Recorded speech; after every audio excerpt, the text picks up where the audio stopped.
Marr from Canon.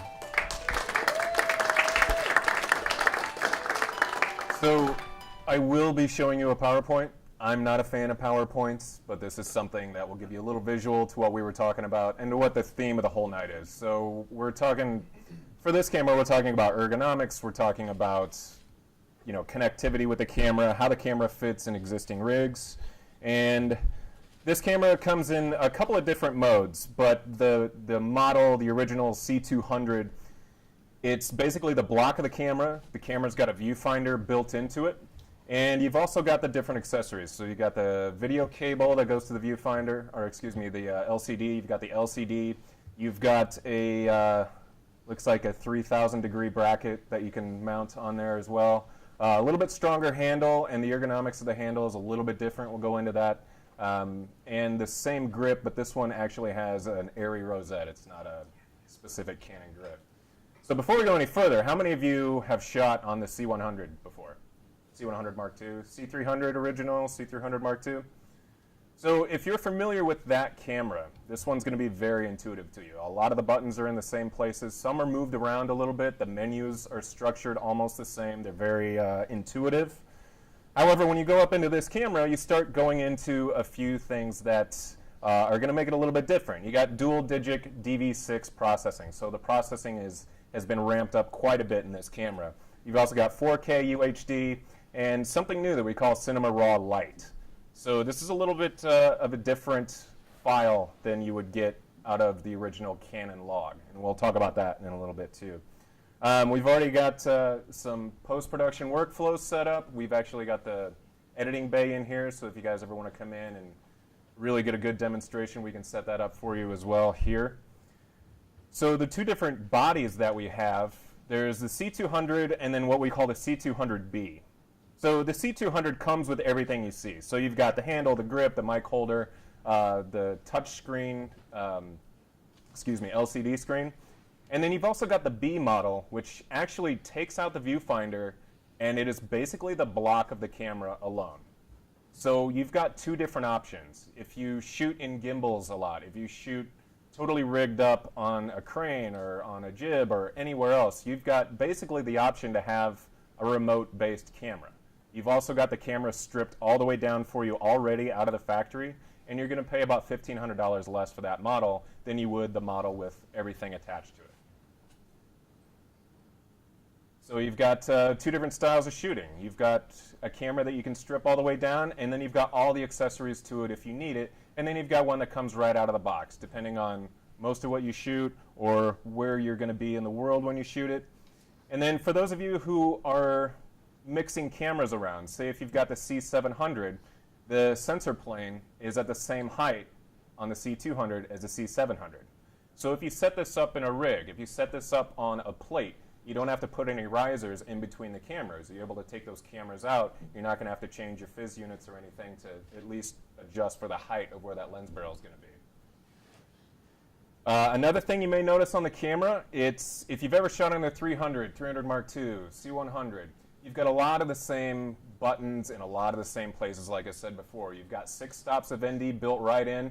You've also got all of the assist functions behind it. So you've got the waveform monitor, the peaking, the magnification, and then you've also got your ISO and shutter right there, right behind it. And if you ever notice, if you put your hands on the camera, you've got a lot of little valleys and grooves and nubs, so you don't have to constantly turn the camera around or look on the side of the camera once you've used it for a few hours. You know exactly where all of those quick key buttons are. One of the big things that changed on this that I was very glad to see was the XLR inputs are built right into the body. You don't have a clamshell with XLRs and you have to run a cable. You stick the XLRs right into the body. On the back panel, we'll show you in a second, that is where all of your audio controls are. You don't have to go to the top clamshell to get that. And then on the top, we're going to go over this in a little bit, but if you notice the mounting plates where the screws go in, they're quick screws. You don't have to get the Allen keys out for the 300 Mark II like you did on the 300 Mark II. And then you've also got some ridges. You've got some corrugations in that metal plate. So when you set the camera down, you don't have any wiggle room in the camera. It's not going to come loose from the handle. It's going to stay intact, and it's going to be a little bit easier. And you're going to see that right there, that little bolt with a groove on it.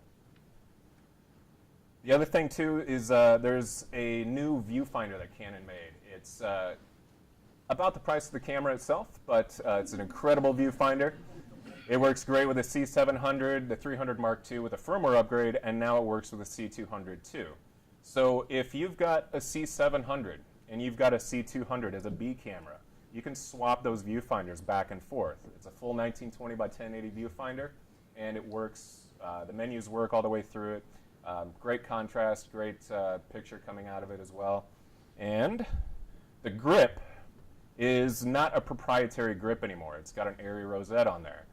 So this grip will actually fit on a lot of existing pieces that you may already own. So this is the control grip. It's got a little cable that comes out that plugs into the camera, and you can actually throw an extension onto that camera. So if you're on a shoulder rig and you've got a grip down here, you can actually bolt that right into it. So the touchscreen is a very advanced new feature. Some people don't like to autofocus, but other people love to autofocus or let the camera autofocus for them. It's one of those features that once you use it once or twice, you might get hooked on it. If you're shooting single-person shooter and you just have one less thing you really need to worry about, that autofocus is going to come in extremely handy. It's the same autofocus setup that we have on the 300 Mark II and the C700. However, this integrates the touchscreen panel. So now you can touch a spot on the screen and the camera will focus to whatever spot on the screen you touched. You can track an object. You can set up a hash mark, touch an object, and it doesn't have to be a face. It can be a cup, and it will track that cup all the way through. How many of you have ever shot an interview? I expect to see everybody's hands up tonight. Have you ever had somebody do this to your whole interview the whole time, and then they come back, and then you're trying to, and then it's like just stay in one spot? The autofocus on this is set up two ways. You can select an object, or you can set it up to be face detection. So if you're opened all the way up and you've got a very shallow depth of field and you don't feel like having to deal with a drifter, all you got to do is set the face detection on, and the response time is adjustable, and the racking focus time is adjustable too. So this camera can focus extremely fast, or it can focus like a human. So you have a few different ways to adjust how you want this focus to work for you. If anybody's ever used the 300 Mark II, you know that the charging block was about as big as the camera. This one's a lot smaller, a lot easier to pack in a bag. And once you go into a little bit more of the tech and the specs, we got the dual-digit DV6 processing. So processing is much faster than any of the other cameras we've made, sans the C700. And you've got a couple of card slots. You got MP4 written to the SD cards. You've also got RAW written to the C-Fast cards. And then you've got an HDMI out and an SDI out. And once you go into these SD card slots, you get a couple of options. You got UHD at 150 megabits a second, and then you also have your HD over up to 35 megabits a second. So you also have the option to do a dual record, so you can record RAW and an MP4 at the same time. So the UHD, once you write into the SD cards, you've got a 420 8-bit, and you also got the 420 8-bit on the full HD. And this is something that we've been getting a lot of feedback on, and the 420 8-bit has actually been impressing people. So it's kind of that world between where the C100 Mark II was and the C300 Mark II. You've got a couple of different options because now you've got this MP4 4K codec if you're shooting events, if you're shooting weddings, and somebody just needs to have 4K, you got it. You hand it off to them, no problem. If you really want to shoot a passion project and you really want to go in and dig out some color out of there and play around with it, you've got that option with the internal raw light recording as well. 13 stops of dynamic range on this camera. However, when you do take that raw light footage into the Canon Cinema Raw developer, you do have the option to output it as a log2, and you do get 15 stops of range out of it. And this is something, if you guys have any more questions on it, we can talk about it out in the lobby too. So the single CFast slot, this one is going to be recording the Cinema Raw light. So What it is you're basically looking at just your 4K raw signal right off that sensor. However, it's about a third to a fifth the size of the original raw file that goes on like out the C700 or even the 300 Mark II.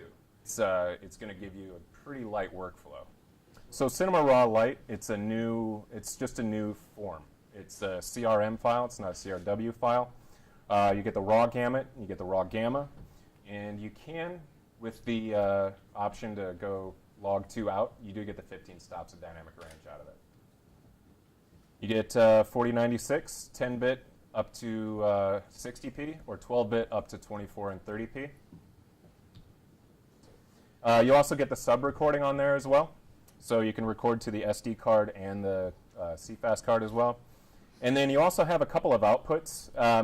The HDMI, you can get the UHD out of the HDMI.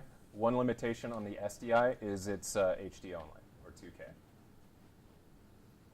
XLR is built in. We talked about the dual pixel AF.